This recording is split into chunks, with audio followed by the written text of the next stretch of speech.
The silence in a courtroom can be deafening. For Annabelle Pierce, it was a shroud. Dressed in simple black, she looked every bit the grieving widow the world expected her to be, broken, lost, and on the verge of losing everything.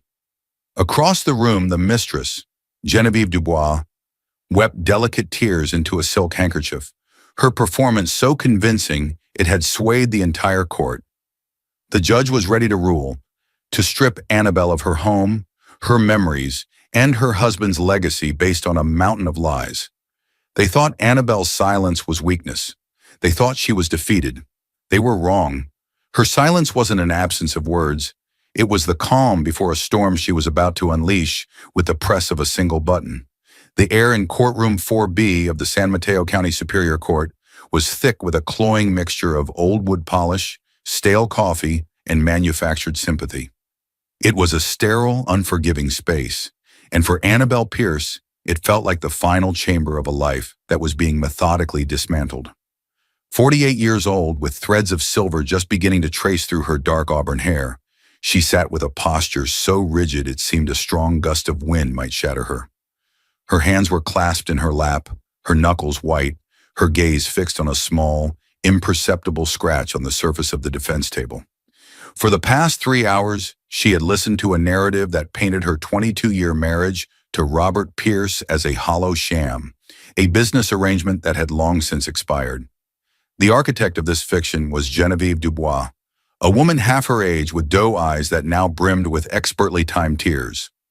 Flanked by her shark-toothed lawyer, Desmond Shaw, Genevieve looked less like a mistress and more like a tragic heroine from a bygone era. She wore a Chanel suit the color of cream and a single strand of pearls. Pearls Annabelle recognized. Robert had given them to her on their 15th anniversary. The sight of them around Genevieve's slender neck was a physical blow, stealing the air from Annabelle's lungs. "Mrs. Dubois," Shaw began, his voice a low, resonant purr designed to soothe and persuade, "please tell the court about your relationship with the late Mr. Pierce." Genevieve dabbed at her eyes. "He wasn't Mr. Pierce to me," she whispered, her voice cracking beautifully. "He was Rob, my fiancé." A collective murmur rippled through the gallery. Annabelle's own lawyer, Daniel Fletcher, a kind but increasingly stressed man in his late 50s, shifted in his seat. He'd warned her this would be difficult. He hadn't warned her it would be a public execution of her memory. Shaw guided Genevieve through her story with the precision of a master puppeteer. She spoke of a whirlwind romance, of a man trapped in a cold, loveless marriage. She described secret dinners, whispered promises of a future together, and the emotional prison Robert claimed to live in with Annabelle. "He told me he and her," Genevieve said, gesturing vaguely toward Annabelle without making eye contact, "hadn't been husband and wife for a decade. They were roommates. He stayed for the sake of appearances, for his company's image. But his heart was with me." Shaw then produced his first piece of evidence, a series of printed text messages. They were flowery, romantic, and utterly convincing. "I count the seconds until I can leave this empty house and be with you, my love," one of Robert's alleged texts read. "You are my future, Genevieve, the real Mrs. Pierce." Annabelle stared at the printouts. She knew Robert's texting style. He was abrupt, used abbreviations, and never once in 22 years had he used a term like "my love" in a text. These were forgeries, but they were good ones. Next came the ring. Shaw presented a velvet box containing a stunning 3-carat diamond ring. "Mr. Pierce proposed to my client 1 week before his tragic accident," he declared. "He wanted to spend the rest of his life with the woman he truly loved." Genevieve sobbed on cue, a heart-wrenching sound that echoed in the courtroom's solemn chambers. The final, most devastating blow was the will. Dated just 2 days before Robert's death, it was a complete reversal of his previous testament. In this new version, his entire $50 million estate, the real estate development company, the stock portfolio, their sprawling Atherton home, was left to his beloved fiancée, Genevieve Dubois. Annabelle was mentioned only once, in a cold, dismissive clause leaving her a token sum of $50,000 and a request to vacate the premises within 30 days. The signature at the bottom looked exactly like Robert's. It's a forgery, Fletcher had argued earlier, his voice strained. We have the original will, signed 15 years ago, leaving everything to his wife, Mrs. Pierce. But Shaw had been prepared. He'd brought in a handwriting expert, a slick professional named Dr. Alpert, who testified that the signature was, in his expert opinion, highly consistent with Mr. Pierce's known exemplars. He dismissed the slight variations as common in a signature made under emotional circumstances. Throughout it all, Annabelle remained silent. Her silence was a source of profound frustration for Daniel Fletcher. Annabelle, you have to fight back, he'd pleaded during a recess. Tell them about your marriage. Tell them about the life you built. Your silence is making you look guilty, like you have something to hide. But Annabelle had just shaken her head, her eyes distant. Not yet, Daniel, she'd whispered. Let them build their house of cards. Now the house stood tall and glittering, and the judge, a formidable woman named Marion Hawthorne, with a reputation for sharp intellect and little patience for theatrics, looked convinced. Her gaze softened when she looked at the weeping Genevieve, but turned to granite when it fell upon Annabelle. The silent, stoic widow fit the narrative Shaw had woven. Cold, distant, undeserving. Mr. Shaw, is that the conclusion of your presentation? Judge Hawthorne asked, her voice crisp. It is, Your Honor, Shaw said with a triumphant smile. The evidence is overwhelming. Robert Pierce's final wish was to provide for the woman he was going to marry, Miss Dubois. Mr. Fletcher, the judge said, turning to their table, does your client have anything to say in response to these serious claims and this last will and testament? So far, she has said nothing. The court's patience is not infinite. Daniel Fletcher sighed a deep, weary sound. He placed a hand on Annabelle's arm. Annabelle, now is the time. Annabelle Pierce finally moved. She didn't stand. She didn't raise her voice. She simply lifted her head, and for the first time that day, looked directly at Judge Hawthorne. Her eyes, which had been dull with what looked like grief, were now sharp and clear, like chips of ice. The courtroom quieted, sensing a shift in the atmosphere. I do, Your Honor, Annabelle said, her voice steady and devoid of the tremor everyone expected. It was the voice of a woman who had spent 2 decades as an ER nurse before joining her husband's company, a voice accustomed to chaos and command. I don't have documents filled with lies. I don't have forged letters or a ring bought for a fantasy. She reached into her simple leather handbag and pulled out a small black object. It was a solid-state hard drive. She placed it gently on the table in front of her. What I have, she said, her voice resonating with a quiet power that seized the attention of every person in the room, is a video. Desmond Shaw shot to his feet. Objection! Your Honor, this is procedural absurdity. We have no knowledge of this so-called evidence. It's inadmissible. Judge Hawthorne held up a hand. Her eyes narrowed, focused solely on the silent woman who had finally spoken. She ignored Shaw. A video of what, Mrs. Pierce? Annabelle's gaze flickered for a fraction of a second toward Genevieve, whose tear-streaked face had frozen in a mask of confusion and dawning apprehension. Of the truth, Annabelle replied. Desmond Shaw's objection was a roar in the otherwise silent courtroom. Your Honor, this is a desperate last-ditch stunt. The defense has had months to prepare. To spring video evidence at the 11th hour is a gross violation of discovery rules. It's undoubtedly doctored, irrelevant, and designed purely to harass my grieving client. Judge Hawthorne leveled a cool gaze at him. Mr. Shaw, your client's grief has been well documented this morning. Please allow me to ascertain the nature of this evidence before you dismiss it. Sit down. Shaw sat, his face a thundercloud. He leaned over and whispered furiously to Genevieve, whose perfectly poised mask was beginning to show fine cracks.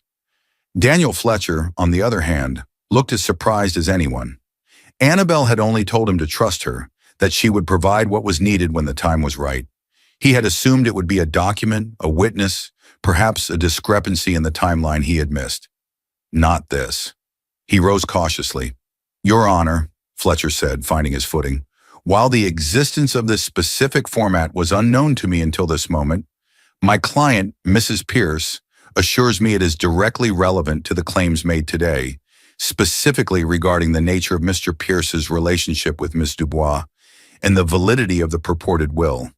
The judge tapped her pen on her desk, her eyes boring into Annabelle. Mrs. Pierce, this is my courtroom, not a theater. What is on this drive, and how did you obtain it? Annabelle's story didn't begin on the day of Robert's death, or even in the months leading up to it. It began over a year ago, with a subtle but distinct shift in the tectonic plates of her marriage. Robert, a man whose ambition was matched only by his charisma, had always been a hard worker. Late nights at the office and business trips were the norm in their life. But this was different. It started with a scent of perfume that wasn't hers, a faint floral note clinging to his suit jacket. When she'd asked about it, he'd laughed it off. Must have been from Carol in accounting. She practically bathes in the stuff. We were celebrating the Westfield contract. It was plausible. He was always plausible. Then came the phone calls. He started taking them in the garden or stepping out of restaurants. His phone, which had always lain face up on the nightstand, was now permanently face down. He'd added a new complex passcode she didn't know. These were the classic cliché signs of an affair, and Annabelle, a woman of deep pragmatism and quiet observation, recognized them immediately. But she didn't confront him. A confrontation would only lead to more lies, more gaslighting. Robert was a master builder, not just of luxury condos, but of narratives that suited his needs. Her suspicion wasn't born of jealousy alone, but of a deep, instinctual wrongness. It felt less like a midlife crisis and more like a hostile takeover. He wasn't just distant, he was secretive in a way that felt strategic. Financial statements that were once left on his desk were now locked away. He'd incorporated a new subsidiary for a project in Arizona, one he was curiously vague about. Annabelle Pierce had not been a passive wife. After leaving her high-pressure nursing career to raise their son, who was now grown and living in another state, she had become an integral part of Pierce development. She handled the books, managed the office, and knew the business inside and out. It was this knowledge that allowed her to see the financial anomalies that began to appear. Small but significant sums were being moved into the new subsidiary account, classified under vague labels like consulting fees and market research. The consulting company, Dubois Creative Solutions, was registered to a Genevieve Dubois. A quick, discreet search revealed she was a former promotions model and brand ambassador with no discernible experience in real estate or market research. Her social media profiles, however, showcased a sudden and dramatic upgrade in her lifestyle. Designer bags, luxury vacations to places that coincidentally matched Robert's business trips, and a new apartment in a trendy part of the city. The pain of this discovery was sharp and profound. It was a betrayal not just of their vows, but of their partnership. They had built their empire from a single, scrappy duplex renovation into a towering success.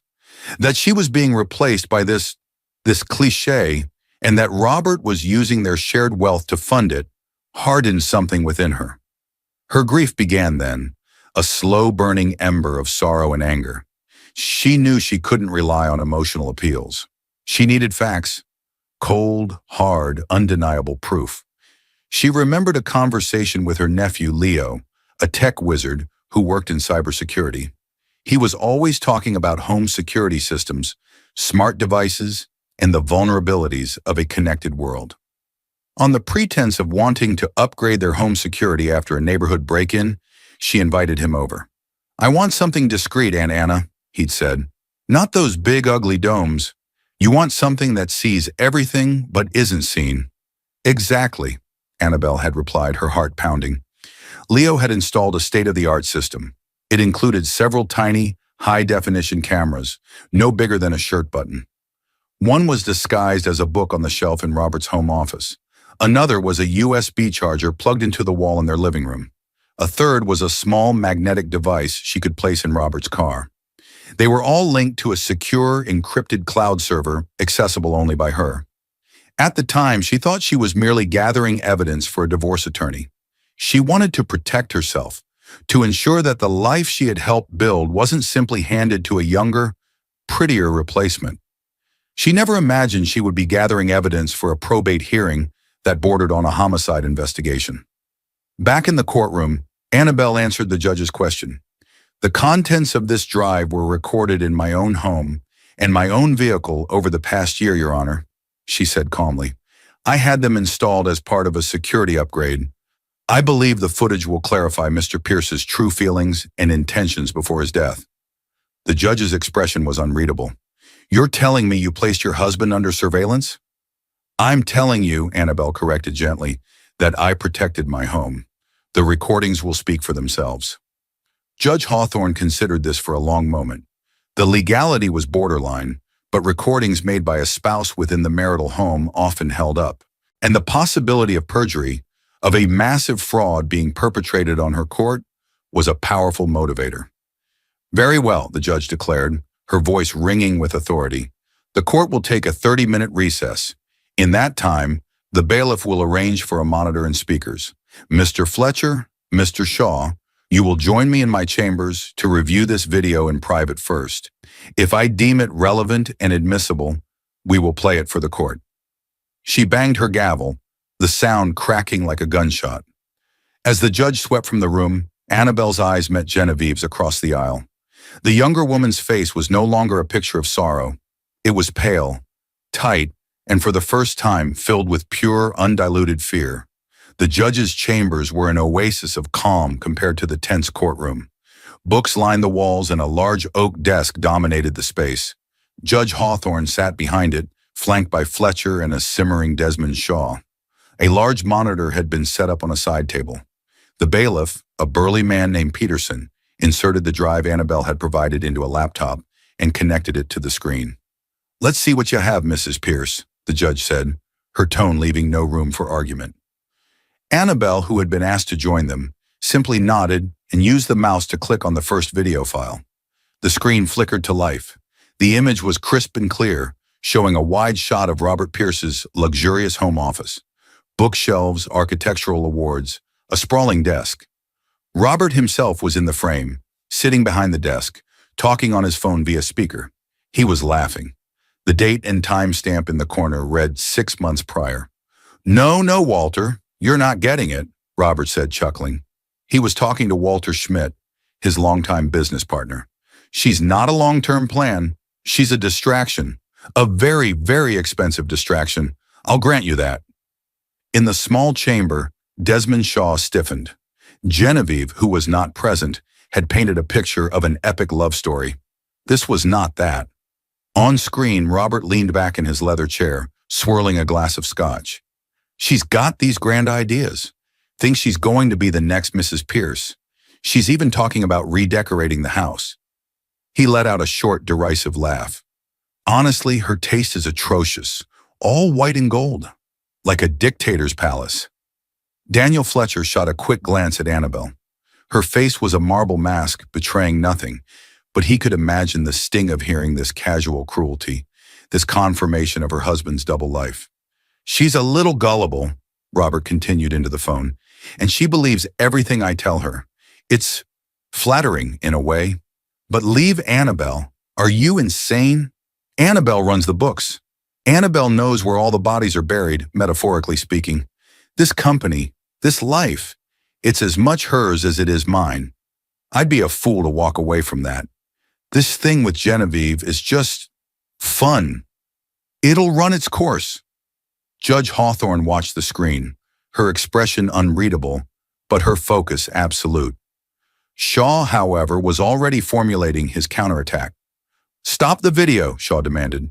The bailiff paused it. Your Honor, this is irrelevant. It was recorded 6 months ago. Feelings change. People deepen their commitments.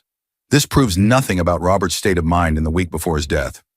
I disagree, Mr. Shaw, the judge said coolly. It directly contradicts your client's sworn testimony that her relationship with Mr. Pierce was, from the start, a committed partnership destined for marriage. It speaks to a pattern of deception. Please continue the video. Annabelle clicked on the next file. This one was audio only, the view a static image of a car's dashboard. The audio quality was excellent. It was Robert's voice again, but this time he wasn't alone. Genevieve was in the car with him. The date stamp was from 3 months before Robert died. I don't understand why you're being so difficult about this, Rob. Genevieve's voice whined, sounding sharp and petulant, a stark contrast to the soft, grieving woman in the courtroom. Difficult? I moved $100,000 into the consulting account last week, Jen. What more do you want? Robert sounded irritated. It's not about the money, it's about the principle. It's about our future, she insisted. You said you were going to start putting things in my name. For security. You promised you'd talk to your lawyer about the will. There was a pause. The sound of a turn signal clicked rhythmically. I said I'd think about it, Robert said, his voice flat. Changing a will like mine isn't like changing your dinner plans. It's complicated. It involves Annabelle. We are not at that stage yet. Not at that stage? Genevieve's voice rose, becoming shrill. We've been together for over a year. You told me you loved me. You told me she meant nothing to you. Was that all a lie? Lower your voice, Robert snapped. Of course it wasn't a lie, but you need to be patient. Pushing like this, it's unattractive. The word unattractive hung in the air of the judge's chambers, thick with malice. This was not a conversation between two people deeply in love. It was a transaction, and one of the parties was getting impatient. Judge Hawthorne gestured for the video to be stopped. She looked at Shaw. Mr. Shaw, your client testified under oath that Mr. Pierce was eager to change his will for her. This recording suggests he was, at best, reluctant and was being pressured. Do you have an explanation for this discrepancy? Shaw, for the first time, seemed to fluster. As I said, Your Honor, relationships evolve. This was clearly a snapshot, a momentary disagreement that they obviously resolved, as evidenced by the final will he signed. It was a weak defense, and everyone in the room knew it. The foundation of Genevieve's story, the great love that had prompted Robert to disinherit his wife of 2 decades, was crumbling. What was emerging in its place was a portrait of a manipulative woman pressuring a wealthy man who saw her as little more than a temporary amusement. The judge turned back to Annabelle. Is there more, Mrs. Pierce? There is, Your Honor, Annabelle said, her voice steady. The recordings get closer to the date of my husband's death. They show that the pressure from Ms. Dubois didn't just continue, it escalated into threats. She moved the mouse to a folder labeled The Final Month. The look on Desmond Shaw's face was no longer one of confidence. It was the look of a man watching his meticulously constructed case catch fire. He had built his entire argument on the strength of Genevieve's tearful performance in a single, dubious document. He had never anticipated that the silent widow at the defense table had a library of the truth, recorded and cataloged, waiting to be played. The house of cards was beginning to sway. When the small group reconvened in the courtroom, the atmosphere had changed. The brief recess, Judge Hawthorne's stony expression, and the grim set of Desmond Shaw's jaw had sent a wave of anticipation through the gallery. Something had happened in those chambers. The narrative was shifting. Genevieve Dubois looked over at her lawyer, her eyes wide with frantic questions, but he refused to meet her gaze. He was busy shuffling papers, his movements jerky and agitated. The performance was over. The fear was real. The court is back in session, Judge Hawthorne announced, her voice resonating with a new, sharper edge. Having reviewed the initial evidence provided by Mrs. Pierce in chambers, I have deemed it highly relevant and admissible. We will now proceed. She nodded to the bailiff, who pressed a button. The large monitor, now facing the entire courtroom, came to life. Annabelle directed him to the third file. The scene was the home office again. The date stamp showed it was from 5 weeks before Robert's death. Robert was on the phone, but this time his tone wasn't amused. It was tense, angry. I told you, Walter, she's becoming a problem, Robert said, pacing behind his desk. She's not just asking for money anymore. She's talking about our assets. She somehow got the name of my estate lawyer, Bill Peterson, and called his office trying to schedule an appointment on my behalf. A gasp went through the courtroom. Yeah, Bill called me immediately, Robert continued, rubbing his temples. Said she was asking hypothetical questions about how a man could amend his will to protect a new partner from a vindictive ex-wife. Can you believe the audacity? He let out a harsh, bitter laugh. I shut it down, of course. Told Bill under no circumstances was he to speak with her or make any changes to my estate plan. I reiterated that everything, and I mean everything, remains with Annabelle. This was a direct hit. It proved Robert had explicitly instructed his longtime lawyer not to change the will, torpedoing the possibility that he had later gone to a different lawyer to draft the one Shaw had presented. Daniel Fletcher rose to his feet. Your Honor, in light of this new evidence, I would like to recall Mr. Shaw's handwriting expert, Dr. Alpert. Judge Hawthorne nodded. Dr. Alpert, please retake the stand. The expert, looking considerably less confident, returned to the witness box. Fletcher approached him. Dr. Alpert, you testified earlier that the signature on the will presented by Ms. Dubois was highly consistent with Mr. Pierce's. Given what we've just heard, that Mr. Pierce had no intention of changing his will, does that not raise a significant red flag for you? My job is to analyze the pen strokes, the pressure, the form, not the author's intent, Dr. Alpert said defensively. Of course, Fletcher agreed smoothly, but a masterful forgery would seek to replicate those things exactly, wouldn't it? Tell me, Doctor, in your expert analysis, did you submit the ink from the signature to spectrographic analysis to determine its age? Well, no, Alpert stammered. That wasn't requested. I was only asked to compare the form of the signature. So it's possible, Fletcher pressed, that the signature is a trace, or that it was signed with a specific type of ink that could be proven to be different from the ink Mr. Pierce customarily used? For example, the ink from the pen he kept on his desk for 20 years, the one he signed every major contract with. It's hypothetically possible, Alpert conceded, wiping a bead of sweat from his brow. Thank you, Doctor. No further questions. Fletcher sat down. He had just shown the court that Shaw's expert had done a superficial analysis of a document whose very existence was now profoundly suspicious. The will, Genevieve's golden ticket, was looking more and more like a fake. Annabelle then directed the bailiff to the final clip from that folder. The date was now just 2 weeks before Robert died. The audio was from his car again. This time Genevieve was screaming. After everything I've done for you, after everything I've given up, her voice shrieked, distorted by rage. You've given up nothing. Robert's voice boomed back, equally furious. You've been living like a queen on my dime. I've paid for your apartment, your car, your entire life for the last 18 months. You haven't given up anything. I gave you the best years of my life. You're 26, Robert roared. Don't be so melodramatic. This arrangement is over, Genevieve. It's done. I'm telling you this for the last time. Stop calling my lawyer. Stop harassing my business partner. And stay away from my house. There was a moment of shocking silence. Then Genevieve's voice dropped to a low, chilling hiss. It was more terrifying than her screaming. You will regret this, Robert, she whispered. You have no idea what I'm capable of. People who have everything to lose should be very, very careful. You have a reputation, a company, a wife. It would be a shame if something happened to disrupt all of that. The recording ended. The courtroom was utterly still. The implication was unmistakable. It was a threat. Desmond Shaw jumped to his feet, his face pale. Objection! Your Honor, this is a lover's quarrel. My client was distraught, emotional. Her words are being twisted into something they are not. But the damage was done.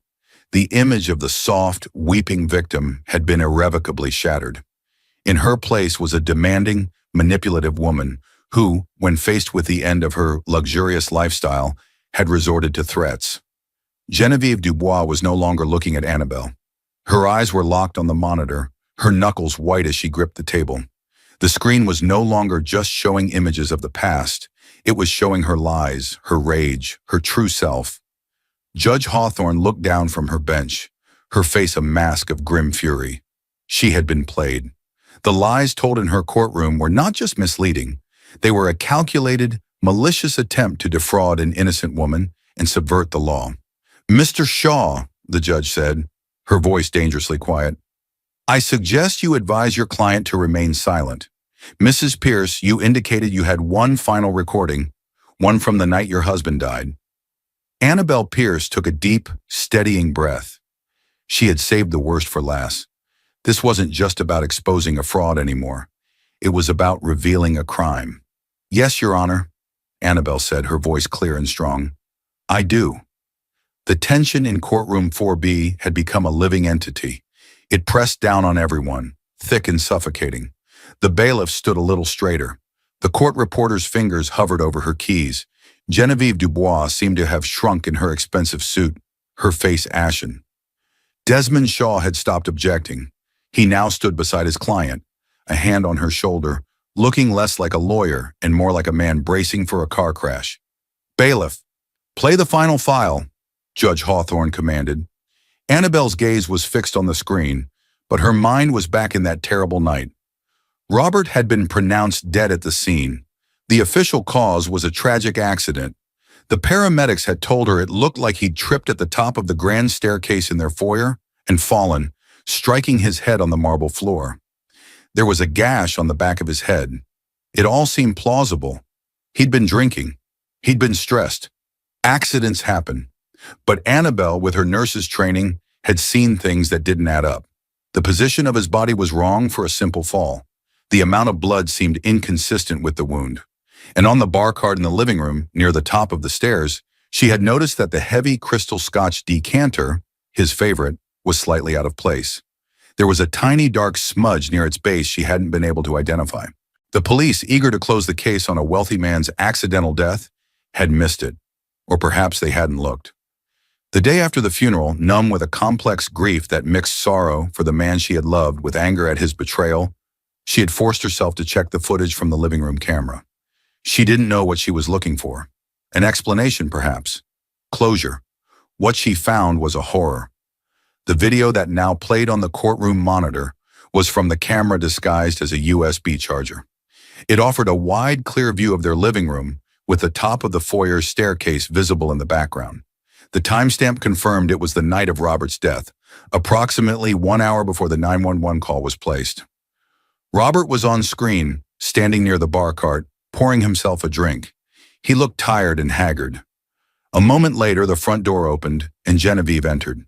She hadn't used the doorbell. She had a key. "What the hell are you doing here, Genevieve?" Robert asked, his voice low and dangerous. "I told you it was over." "You can't just end this," she shot back, throwing her purse onto a chair. She was dressed for a night out, but her face was tight with fury. "You don't get to use me for 2 years and then just throw me away like trash." "It was a mistake," Robert said, turning to face her. "The whole thing. I was weak, and I was flattered, and I was a fool.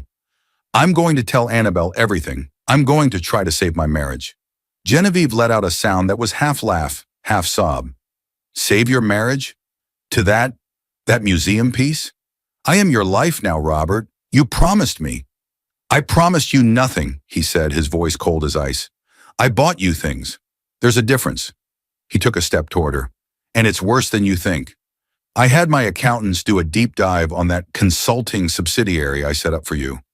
Funny thing, about half the money I put in there wasn't spent on market research. It was transferred to an offshore account in your name. You weren't just my mistress, Genevieve. You were a thief."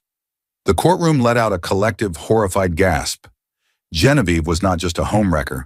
She was an embezzler. On the screen, Genevieve's face went from rage to panic. "You don't know what you're talking about." "Oh, I do," Robert said, pulling out his phone. "I have the bank records. I should have gone to the police. But I'm going to do that right now. You're not just getting cut off. You're going to prison." He turned his back on her, his thumb hovering over his phone screen to make the call. It was the last mistake of his life. The camera's angle was perfect. It captured the exact moment Genevieve's eyes darted to the bar cart. It saw her expression twist from panic into a mask of pure reptilian fury. In one swift, fluid motion, she lunged toward the cart, her hands wrapping around the base of the heavy, crystal decanter. She took 3 quick steps toward Robert's unsuspecting back. She raised the decanter high above her head with both hands. The video showed her bringing it down with sickening force against the back of Robert's skull. The sound that filled the courtroom was not a Hollywood sound effect. It was a dull, wet, cracking thud that was horribly, viscerally real. Robert let out a single guttural groan, his body going rigid for a second before he crumpled, pitching forward. He didn't fall down the stairs. He fell to the floor of the living room, out of the camera's view. The video didn't stop. It recorded Genevieve standing over him, her chest heaving, the decanter still clutched in her hands. Her eyes were wide with a mixture of shock and adrenaline. The courtroom watched in stunned silence as the woman on the screen, the same woman who had wept for her lost fiancé, frantically wiped the decanter clean with the edge of her jacket, placed it back on the bar cart, and then grabbed Robert's limp body by the arms. The audio captured her grunts of exertion as she dragged his dead weight the few feet to the top of the staircase. There was a final, heavy shove, followed by a series of horrific, tumbling thuds as his body bounced down the marble steps. The video feed showed Genevieve, breathing heavily, peering down the stairs. Then she straightened her clothes, smoothed her hair, took a deep breath, and pulled out her own phone. The camera recorded her practicing her hysterical sobs, quietly at first, then louder, working herself into a frenzy. After a moment, she dialed 911. "Help!" her voice shrieked, the same practiced, hysterical voice the court had heard traces of all morning. "My fiancé! He fell! He fell down the stairs! Please, hurry! There's so much blood!" The video ended. The screen went black, but the horror remained, hanging in the air like a poisonous fog.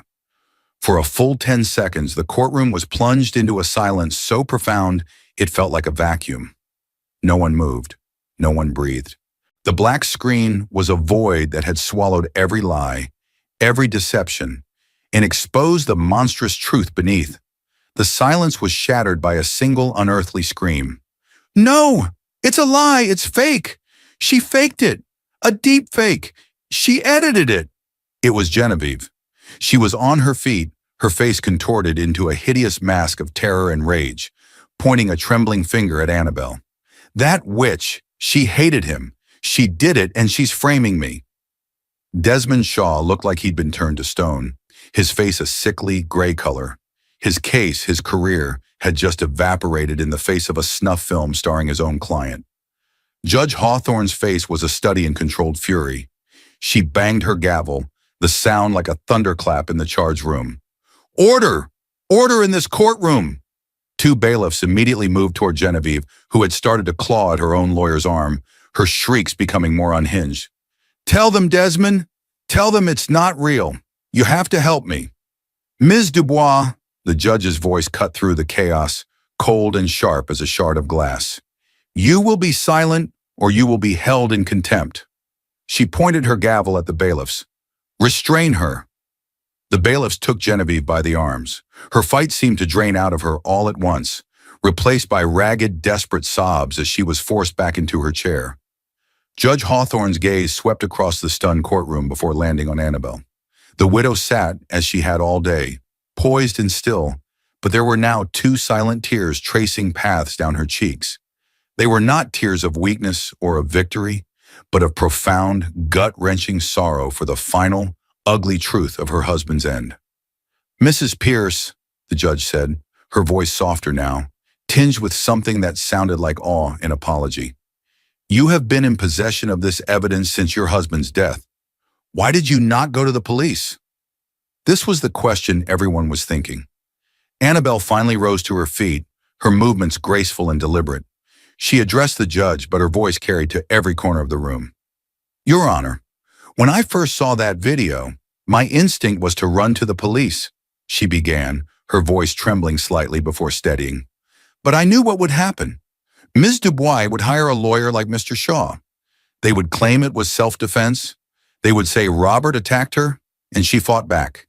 They would drag his name and my name through the mud. They would dissect our marriage and use his affair to paint him as a villain who deserved what he got. They would try to create doubt." She took a breath, her eyes finding Genevieve's. "I knew her greatest weapon was her ability to lie, to perform. So I decided to let her perform on the biggest stage she could find, under oath, in a court of law. I wanted her to build her entire world of lies, the epic romance, the proposal, the forged will, so that when the truth came out, it wouldn't just create doubt. It would obliterate everything she said. It would leave no room for any other narrative." She turned her gaze back to the judge. "I didn't want justice to be a plea bargain for manslaughter. I wanted it to be a conviction for murder, built on her own greed and perjury. I needed her to hang herself with her own lies before I showed them the rope. It was a brilliant, cold, and devastatingly effective strategy. She had given Genevieve enough rope, and the woman had gleefully fashioned her own noose. Judge Hawthorne stared at Annabel, a long, assessing look.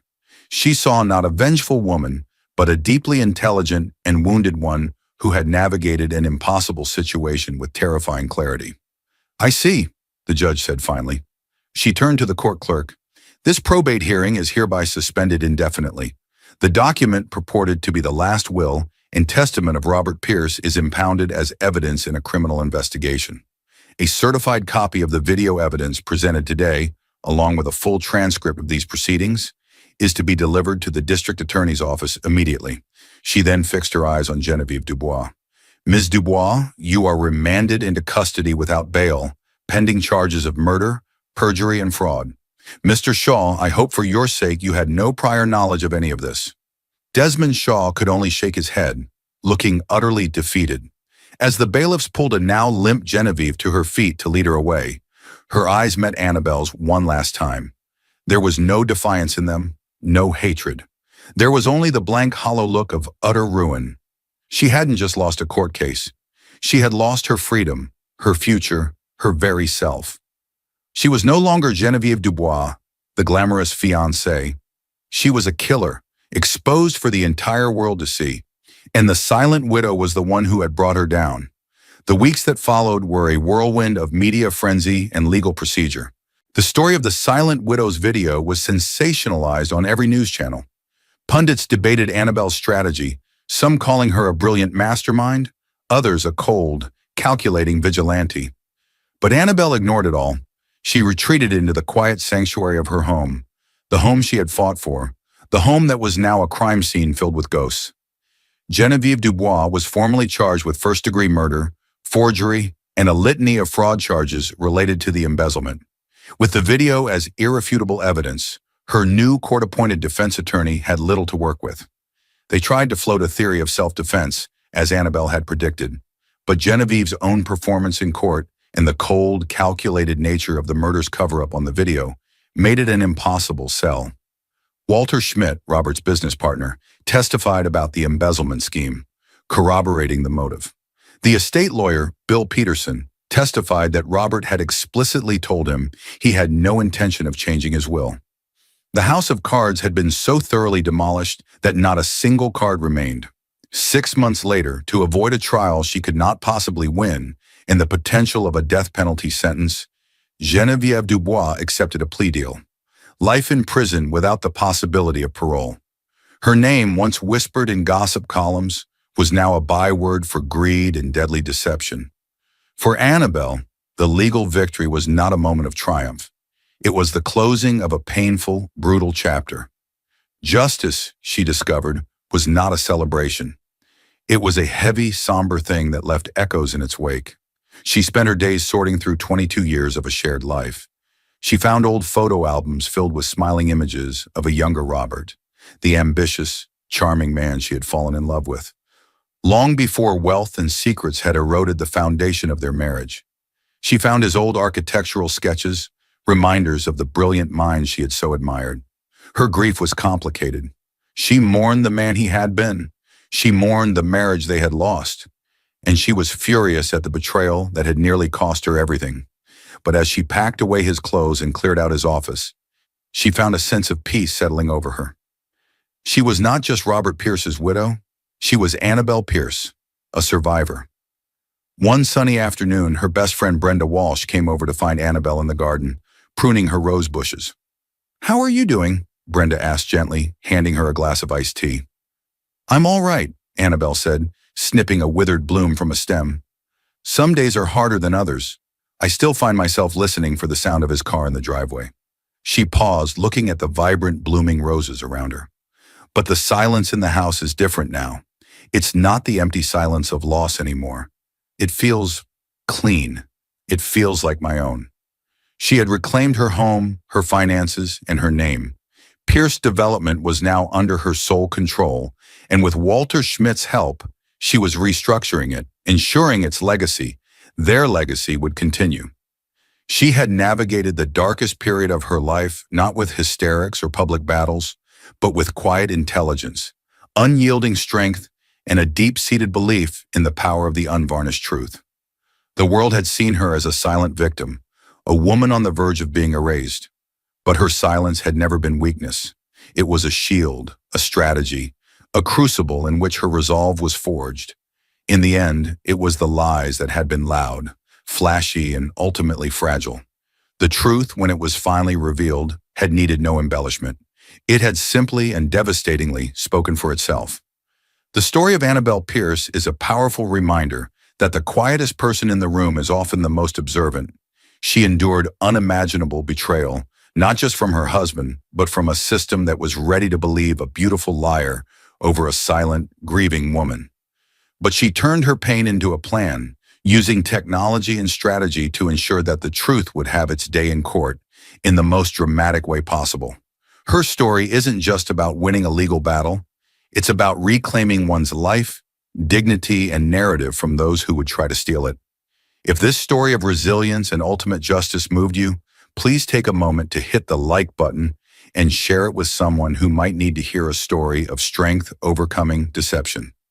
And don't forget to subscribe to our channel for more real-life stories that will captivate and inspire you. Click that notification bell so you never miss an update. Thank you for listening.